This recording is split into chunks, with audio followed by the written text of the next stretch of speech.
It's time to take a ride on the Steelers Afternoon Drive with our co-hosts, Alan Saunders and Zachary Smith.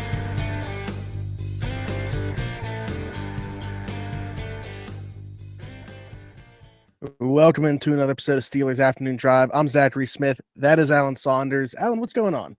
We got the very different vibe today. We got the smiley on today. We're no hater.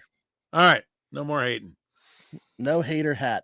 Alan, as we're in the very early days of the off season here, as soon as you jumped on here, you seem very excited about this idea for a topic of the show that we could talk about today. We're going to play a little bit of a game, and I think it's one that's going to be interesting because people in the comments are going to be able to give their opinions on literally every single one of these as well. Compiled a list of some guys, both players and coaches. We're going to go down the list. Are they going to be back for the 2024-2025 Steelers? We'll just go down here, give our opinions on it. We'll go back and forth. I stole this from Stephen Nesbitt, who used to cover the Pirates for the Pittsburgh Gazette. Would joke after, I don't know, Andrew McCutchen was struggling one year, and every time he'd do anything good, he'd just be like, he's back. And so are these guys back? Are they coming back to the Steelers, or are they not back? We will see. What do you got? Okay. Well, the first one I want to start with is where I said I wanted to go with the show yesterday. I mentioned I wanted to bring up a player, Cam Heyward, and this is a very difficult one for me to even as a fan bring up because I absolutely love Cam. Don't want to see him go out the way that he would have gone out if this is it for him. Just deserves everything. Embodies what a Pittsburgh Steeler is. $22.4 million cap hit next year if he is back. Due to injuries, just didn't have the season that he would have liked to have had. I mean, I got this from Alan. I don't know if you've seen the numbers or if you know what they are right in front of you, but obviously he didn't have a sack this year. But I think even more, than that, 0 sacks, 0 forced fumbles, 0 fumble recoveries, just 1 pass deflection. Even in the last few years, I feel like he was getting some tips at the line of scrimmage, and just 7 tackles for loss. So obviously a lot of that due to injury, missed a lot of time, but even when he did play, clearly not himself, the Cam Heyward of old. That's why it's just such a tough call for all parties, I feel like, involved about Cam Heyward coming back in 2024. Yeah, I think there's 2 real questions here that we probably don't know the answer to right now. The first one is the contract, which you alluded to. It's a big number for next year, and of that, I think it's $22.4 million, but 16 in salary. So if the Steelers want to move on from him, it's a relatively small cap hit to do so. Or if so it's a big difference, and so a lot of that is fungible. It can be moved around. They can extend him. They can add void years. They can do lots of. They can make it bonus related. There's a lot of things they can do to make this contract more palatable. If Cam Heyward wants to come back, that's part of the calculus here. The second one I think is his health. Cam has been very steadfast in not wanting to be an old guy that gets by on his name.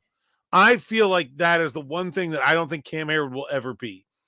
And so if he's not healthy enough to practice every day and to give a high level of effort for, all of training camp and every practice and feel like he's going to be a normal part of the team, that he's not going to have to be like an old guy that gets special treatment.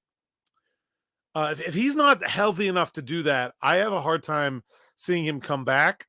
I know this injury is one that, the core muscle surgery, I remember when Damar Hamlin had it when he was at Pitt. It changed the whole trajectory of his career. He had to move from corner to safety. And we're talking about a 19-year-old, not a 34-year-old having that surgery.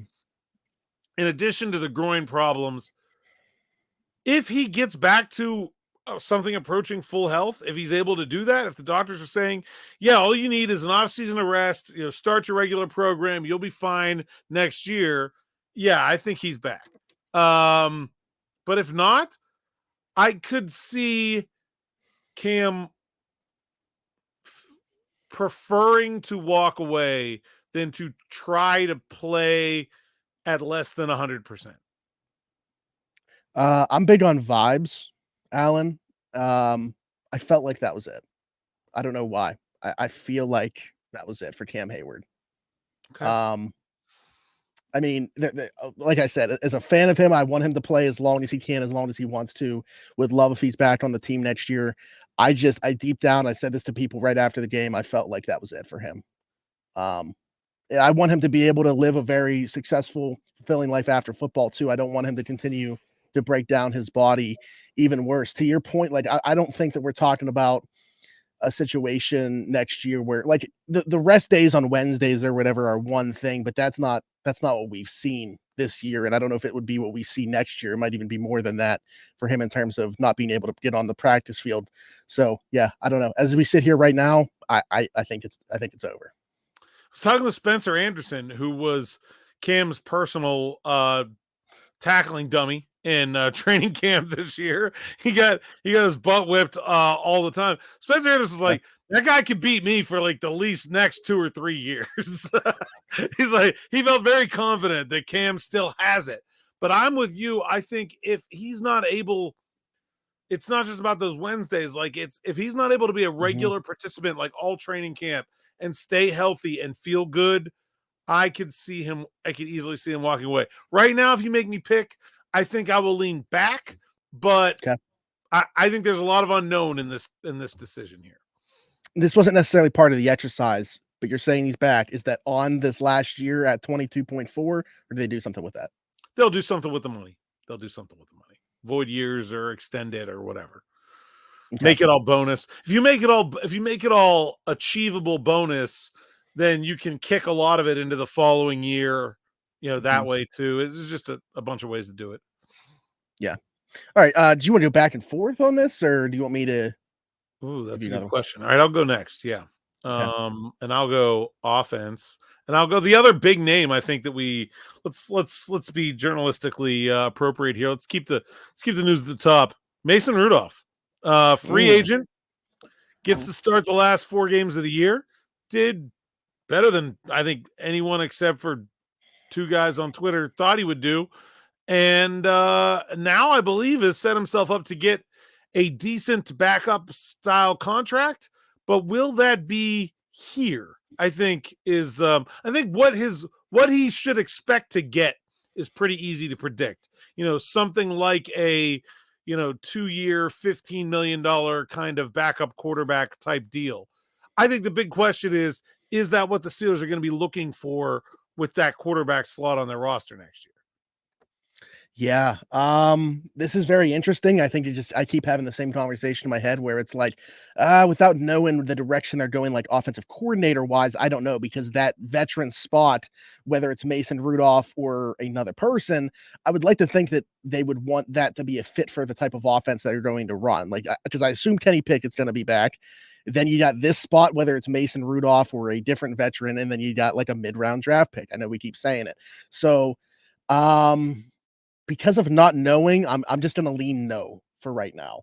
But I don't think it's out of the realm of possibility where he is the veteran that is back in the room. I do think it's possible where we see both him and Kenny come back and then just turn over one spot within that quarterback room.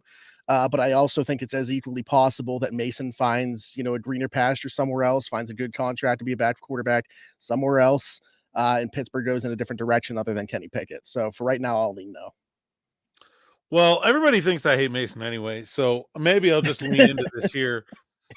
I don't hate Mason Rudolph, and I don't think that Mike Tomlin hates Mason Rudolph either, but I think that what the fan base thinks of Mason Rudolph is about here, and what Mike Tomlin thinks of Mason Rudolph is about here.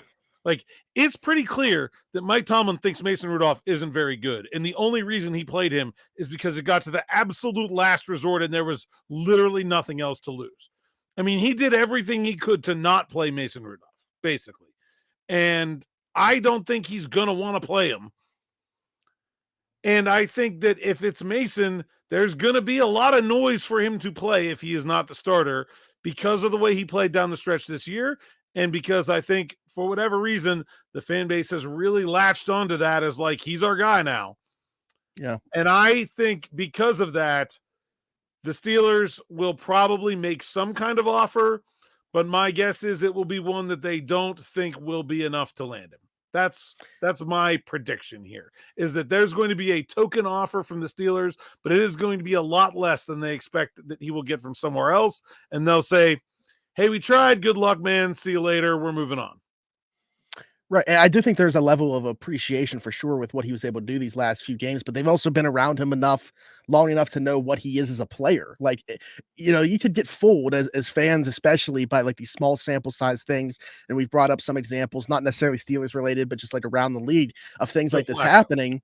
Yeah, and fooling yourself into thinking. Nobody's signing Joe Flacco to be their starting quarterback next year. Like, he was great as a backup. Like, no one's saying that, but he's going to go back to being a backup. And I think that's what Rudolph is going to go back to be. But I think the perception here is different than maybe the Browns fans are feeling about Joe Flacco right now. Would you agree with that? Yeah. And I was going to ask you if maybe that, I don't know that it should play into the decision, but if as the Steelers do, okay, you played Mason the last 4 games of this year, including the playoff game.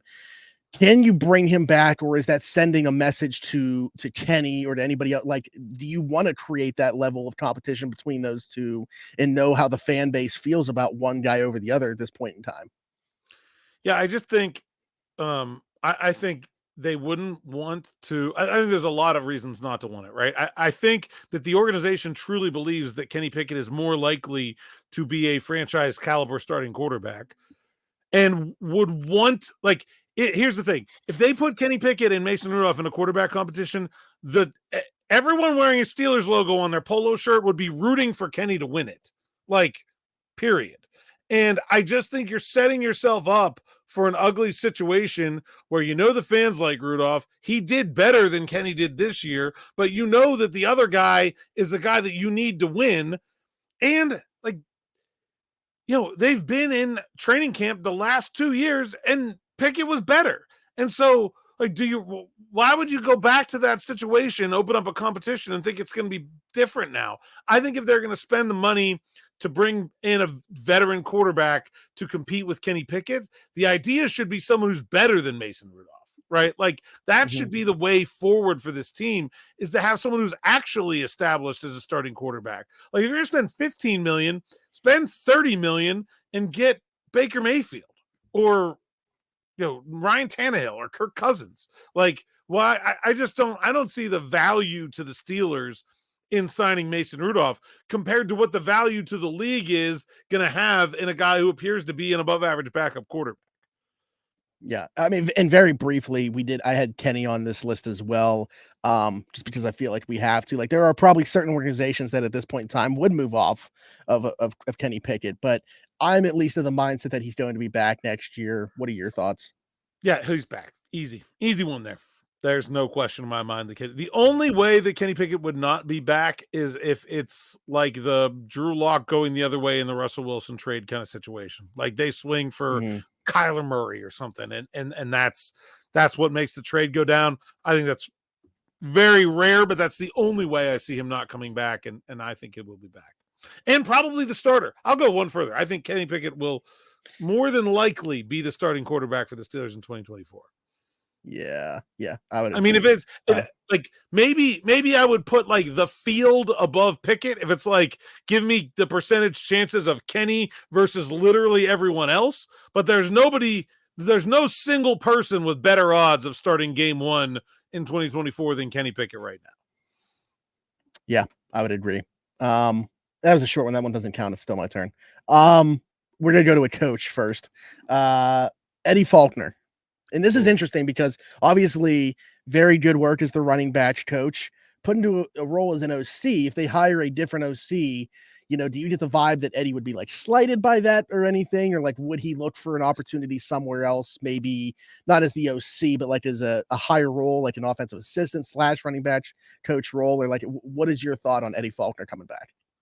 First of all, I think Eddie Faulkner has done a fantastic job as running backs coach. And really, of the Steelers' assistants, like positional assistants, I mean, I think you can make a good argument that Eddie Faulkner has been the very best one. When you look at what he's had to work with and what he's gotten out of it, he did a great job with James Conner. He did a very good job with Najee Harris. He's done an incredible job with Jaylen Warren. and not just in the development of Jaylen Warren, but he was a big part of the Steelers getting Jaylen Warren as well. He was part of the scouting. He was one of the guys that went to Alabama to work out Najee Harris. I think he's done a really good job. I think Eddie Faulkner will be back. I don't think it will be his offensive coordinator, but I think he will be back with some kind of promotion. Running backs coach and assistant head coach, run game coordinator, assistant offensive coordinator, whatever you want to call it. I think Eddie has earned a spot on the staff. I think he's earned a promotion, and I do think he will be back. That's a good shout, because I think that that's definitely very possible. Like, reward him for the work that he did, not only as the running back coach, but also having to take on, the co-offensive coordinator role, really putting together these game plans with Mike Sullivan down the stretch. So, and I think the game plans have been good. Like, I think that part of it has been pretty solid. Yeah, absolutely. So I'm in agreement. Okay, go ahead. All right, well, let's go with the other half of the offensive coordinator duo, quarterbacks coach Mike Sullivan. I think this one's a little bit trickier. Yeah. Again, I got to give him some credit for what they were able to do down the stretch with these game plans and his role in terms of the play calling on game days. At the same time, this entire conversation about the development or lack thereof of Kenny Pickett, you already fired Matt Canada. I don't know how you can just say that we're content with what we've seen from that position over the last few seasons. I would lean, I'm heavy leaning no for Mike Sullivan being back. Yeah, I mean, I think if you're going to bring Kenny Pickett back, you can't bring Mike Sullivan back, right? Like, there's no way that you can add those two together and expect it to add up to a bit bigger number this time around. I just don't see it. I think he did an okay job as the play caller, probably better than I expected given the circumstances, but I don't think there's any way that Mike Sullivan will be back in any role. And I think quarterbacks coach is the one place where you will think a new offensive coordinator coming in will certainly want to have their guy, because the development of Kenny Pickett is going to be what gets that guy fired or not at some point in the future.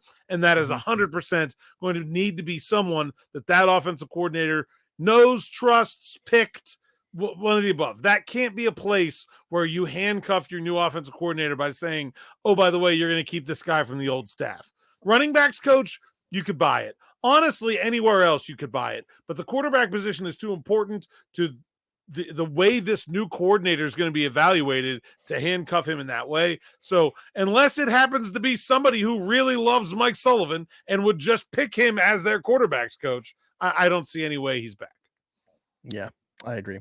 A lot of these have been kind of obvious, I feel like. Alan, let's go with one that maybe isn't. We got asked a while ago about this player, not necessarily this specific player, but he was our answer for a question. A dark horse, maybe cut candidate, Larry Ogunjobi, who last year was in the first year of a new 3-year deal that he signed in that offseason. So we're going into year 2 of a 3-year deal. But, we know how the way that NFL's contracts are structured. The Steelers can get that out from this deal if they want to. Where are we at with Larry Ogunjobi? Can I answer? It depends on what Cam does. Like, I mean, I can't see if Cam retires. I have a hard time seeing them try to move on from both starting defensive tackles in the same offseason. That feels like a lot. But if Cam's back, I could see them moving on from Larry Ogunjobi. I don't feel like he lived up to the contract. He will have a $13.3 million cap hit next year, but there's a $4.75 million roster bonus and $5 million of base salary. So almost 10 of that $13.3 million, the Steelers can get out from underneath if they let him go before, I believe it's March. It's usually like March 17th or 15th or something like that. I could very well see them moving on from Larry Ogunjobi if Cam Heyward is going to come back. I think that's money that they could probably better spend elsewhere. And I think Keanu Benton was the best defensive lineman the Steelers had. So he deserves that starting spot. And I know the Steelers play base 3-4, but really there's only 2 starting spots on that defensive line. And I think you can bring Montravius Adams back, and he was just as good as Larry Ogunjobi was this year, for less than the difference in keeping versus cutting Larry Ogunjobi. And there's your 1, 2, 3, and it's a little bit cheaper, and I think just as good. Man, I'll be honest, you kind of started to talk me in the other direction here because I wasn't thinking about the Cam Heyward aspect of this whatsoever, and it certainly should have been on my mind. Because I'm still gonna say Larry Ogunjobi's back, but you put it into my mind how possible it is for him to not be, with the performance of a young player in Keanu Benton, Monty Adams playing as well as he did this year. If Cam Heyward were to be back, yeah. So I'm going to lean Ogunjobi being back, but I think that the path is there for Well, him that to fits not be. because you said you think Cam is done. So Cam done, Yeah. Larry back, I think tracks, right? The other way. And let's just keep the defensive line rolling. How about Monty Adams? He's one of their biggest. There are very few guys in this team that are going to hit free agency the traditional way. We talked about Mason Rudolph. Monty Adams might be the number 2 guy just in terms of how few they have. Will Montravius Adams be back for what will this be, his 3rd season with the Steelers, I believe? Yeah. It might be his 3rd full, but like 4th in total. Because I thought he came in. He did come in the end of 2021. Yeah. So yeah. So he's played 35 games with the Steelers. It doesn't feel like it, does it? No, absolutely not. Man. I feel like we could see them use a draft pick on the defensive line as well. I still think they want to get younger there more than anything else. Mon Adams certainly earned a contract. I'm going to say no. I think it's somewhere else. I think that I would like to have him back. I think the Steelers would like to have him back. I think that, it probably flew under the radar. I don't think he's like on a national level. People are talking about Monty Adams, but I think that he can do okay for himself on the free agent market and get a contract somewhere else. Yeah, I talked with Mont briefly on Locker Cleanout Day, and he seemed very unsure what was going to happen. There are some guys where you talk to them and maybe they're not going to commit to saying anything on the record, but you can kind of get a sense for what they're feeling. I got no read at all on Mont. I didn't feel like he really has any idea what's going to happen. I definitely think he had his best year. I think he earned himself a good contract. The thing that I'm wondering about is, I think we saw a step forward from Isaiah Loudermilk this year. The Steelers didn't seem to have a plan for how to use DeMarvin Leal. Yeah. How much depth do they want to lock themselves into on the defensive line in free agency? If Cam's back, if Cam and Larry are back, I have a really hard time seeing Mon Adams find a spot. If one of those 2 guys is not back, I think you can make a good argument like I did. Like if they're going to cut at Ogunjobi, then maybe Mon Adams fits. I just think it's not an obvious fit right now. He's clearly not going to start based on the guys that are on the roster right now. Cam, Benton, Ogunjobi would be 1, 2, 3, and Adams would be a pretty distant 4th in that rotation as things stand right now. So I think maybe even more than anyone else, he really is going to depend on what happens with those other guys. But I will say, for some reason, I just think back. I don't know, just a gut. Okay. It's a gut feeling, but I think I thought he played so well. And maybe he's a guy that, like you said, maybe he goes out there and doesn't find a deal that he thought he might, and is maybe one of those guys that hangs around in free agency, doesn't get signed in that first wave, and then ends up landing back with the Steelers. Like a situation like Terrell Edmonds was in after the first time he hit free agency, where he was kind of hanging around out there, and then they brought him back. I could see that working out for Mon Adams too. You know what? I'll go one step further here and make a prediction. I think he lands in New England. Gerard Mayo, first-year head coach. Ooh. That's where I'm saying Mon Adams goes. Oh, okay. I like it. I know people are waiting for this one. Alan, Mason Cole.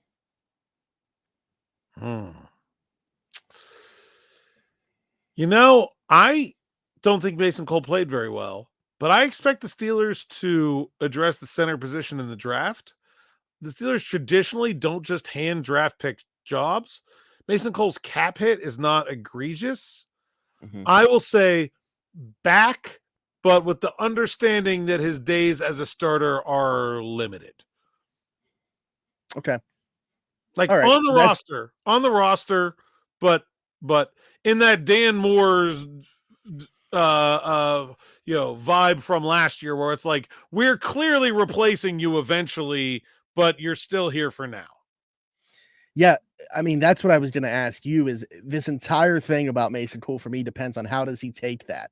Like, do you think that he would be okay with that? Like the opportunity to still be like a mentor, still can be the same guy in the locker room, be great with the media, whatever, but he's not there's a good chance that he's replaced very early in the season by a rookie center that's drafted relatively high. Like, do you think that Mason Cole would relish that opportunity, or would he be the type of guy that would be like, you know what, I still think that I am good enough. I want to go somewhere else. I mean, he might, but he's under contract, and I don't know. I Sure. don't think he's Yeah, going just to I demand like. a Do you trade. think that he's going to make things ugly? I guess is what I'm asking. No, I don't think that at all. He also can play guard, so he makes a really Yeah. good interior offensive line backup if you want to go down that road. I expect the Steelers to draft a center first 3 rounds almost 100%, and that guy will be groomed as the center of the future. And it'll really depend on which one they pick and how quickly they come along. Will that happen day 1 of 2024? Will that happen week 8? Will that happen not until 2025? It really depends. But I think that's what I see for Mason Cole and his future back. But clearly with his days numbered. Domino effect here then, because you're talking about the center guard flexibility. If that's the case, in turn, does it make a guy like Nate Herbig very questionable about his 2024 status, or do they need both of those guys? I think that at least go into camp with both of them, and then maybe we'll see what happens. You never, the Steelers have been pretty healthy at offensive line the last couple of years. Have really escaped that big bad injury. It only takes one ACL, and then that's one of those guys is starting, and so I would not say preemptively, but it certainly could possibly lead to a guy like Nate Herbig or Spencer Anderson, maybe more likely, losing a spot on the 53-man roster. Gotcha. Okay. You know what? For the fans, I'm going to say, I know what they want. He's not back. Mason Cole, that is. You're saying not back? Yeah. Or you're just voting for the comments? I'm on behalf of the fan. What you're saying is very logical. That makes a ton of sense for him to still be on the roster. But voting for the fans here, not back. All right. I'll go with another guy the fans don't like, Presley Harvin. Nope, he's gone. You think Alan, not on the team at all? Not on the team at all. Even for camp? Like gets cut? Man.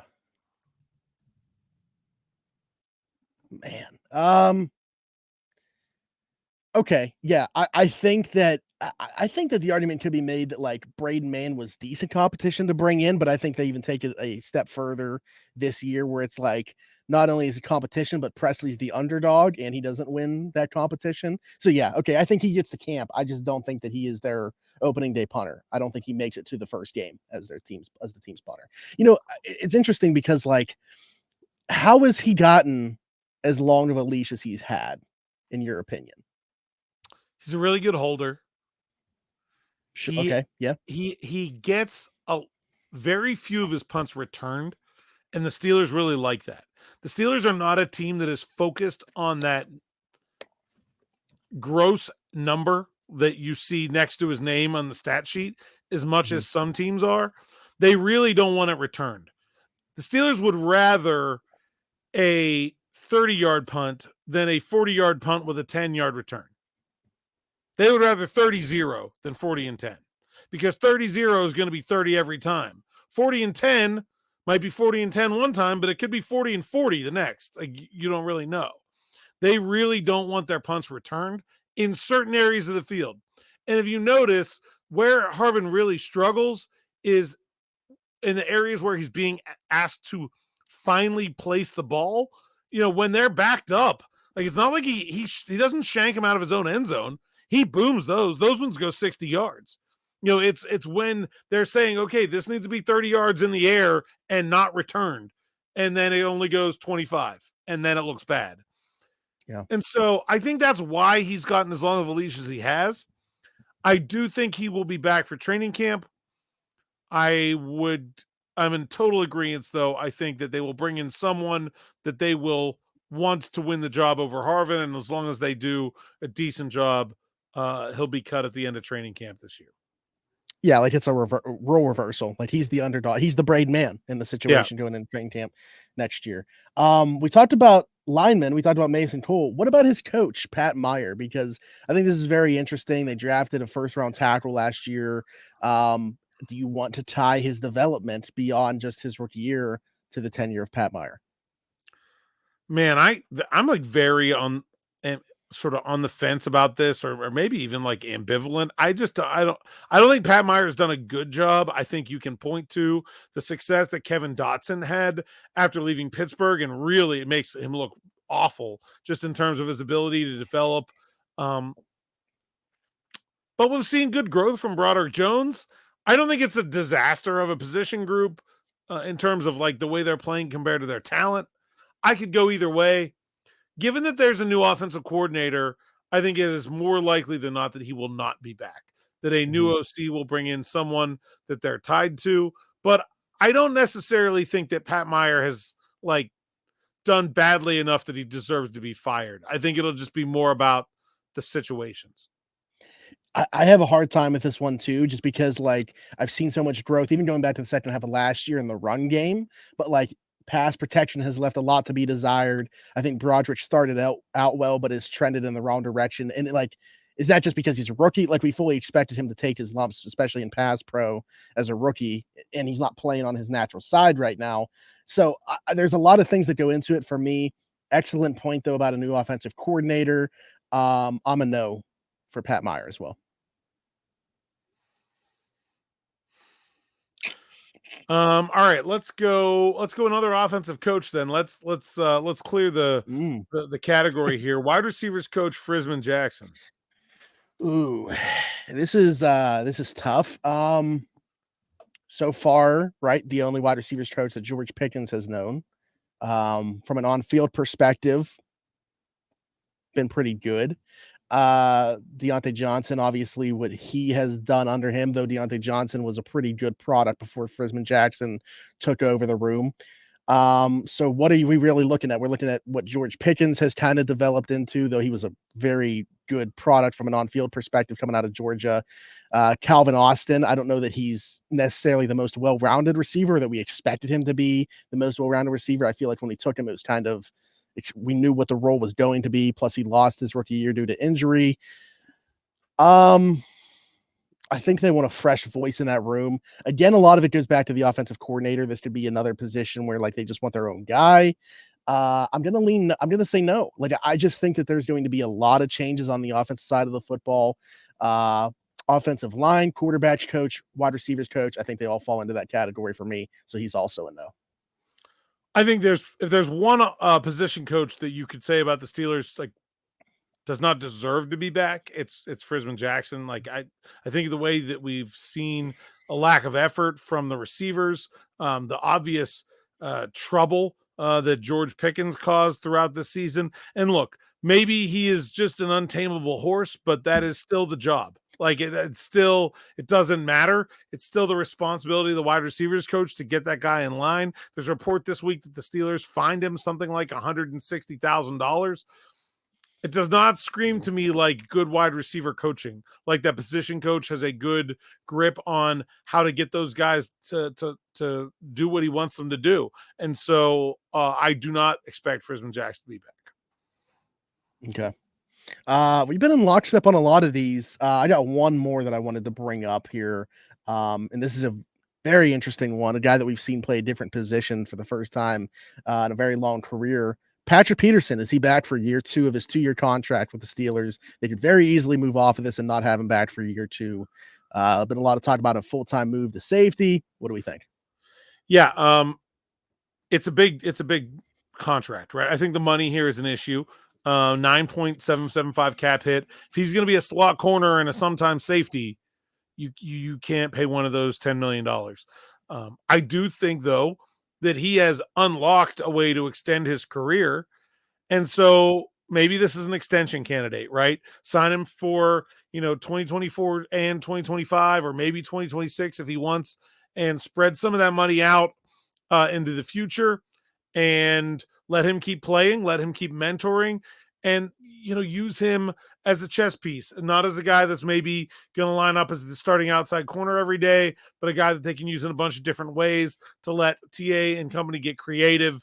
And as a veteran, kind of been there, done that guy for people like Joey Porter Jr. And I expect them to draft another cornerback highly. Guys like Darius Rush and Corey Trice, who I think they're going to come into this season hoping will be able to make an impact. I think the Steelers will want him back. I just don't think at that figure. I think he's a guy with a lot of dollars in the bank account. I think he has really appreciated his time in Pittsburgh. And so I think he will be okay with that.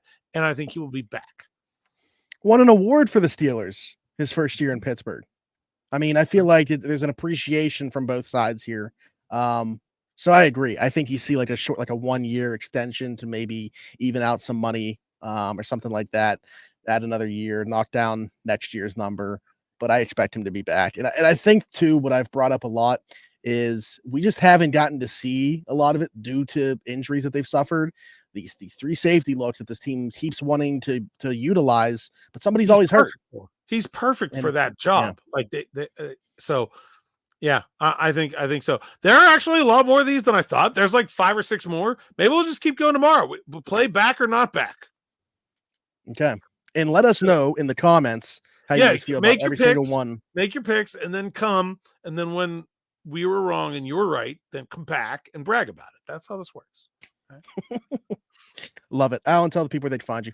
At @Saunders_PGH on Twitter, PGH Steelers Now, SteelersNow.com. Like and subscribe to the YouTube channel. And I'll be on the Locked On Steelers podcast with Chris Carter talking about the future of the quarterback position. Stars and Skulls grade. I did give Mother Nature a bus ticket. So if there's an earthquake this week, it's my fault.